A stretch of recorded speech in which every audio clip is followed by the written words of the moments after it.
Pasolini fue uno de los cineastas más representativos del cine italiano de la generación de los 60.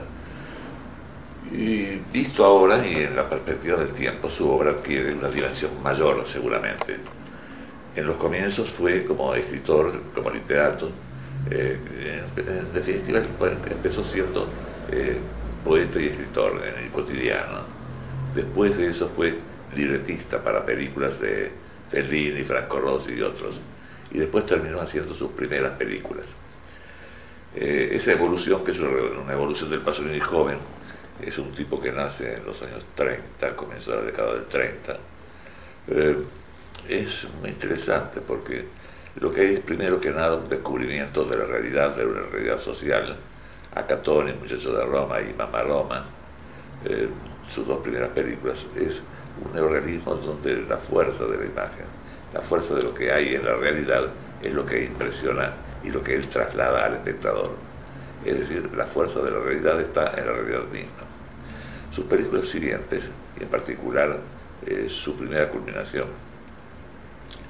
que fue Il Vangelo secondo Mateo, ya lo que hay es una visión, una interpretación de la realidad. La realidad es asumida o la realidad se incorporan a la realidad elementos que son fantásticos, pero sobre todo simbólicos y alegóricos.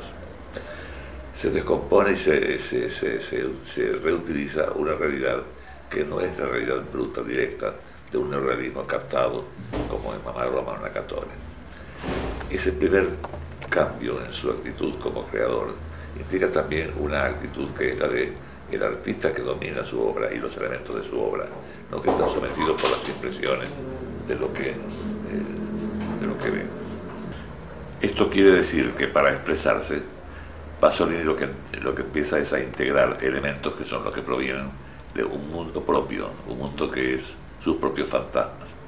Es un mundo donde lo que hay es, por ejemplo, una visión en donde Teorema, por Chile, por ejemplo, donde lo que están son una visión que es puramente poética o cada vez más marcadamente poética. Está más próximo de una poesía que de un relato lineal, de un relato en donde existen dramas y relaciones de personajes. De esa forma lo que hay es un cine creativo y personal que evoluciona hacia obras que son quizás de mayor empeño o de mayor capricho. Medea en particular, que es una de sus películas más interesantes de ese periodo, también es eso.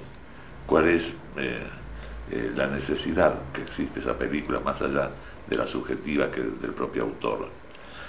La trilogía de la vida, las tres películas que ya están sobre el final de su carrera,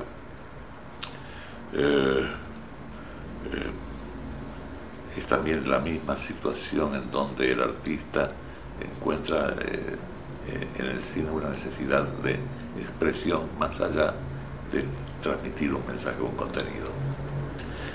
Porque el otro punto de fractura donde se parten las aguas en la carrera de Fellini, de Pasolini, es justamente en la fractura entre un mundo que es un mundo que proviene de sus orígenes cristianos, de sus convicciones marxistas o de su visión de la realidad a través de un punto de vista marxista, de sus polémicas a través del cotidiano, que son también políticas, de su militancia política y de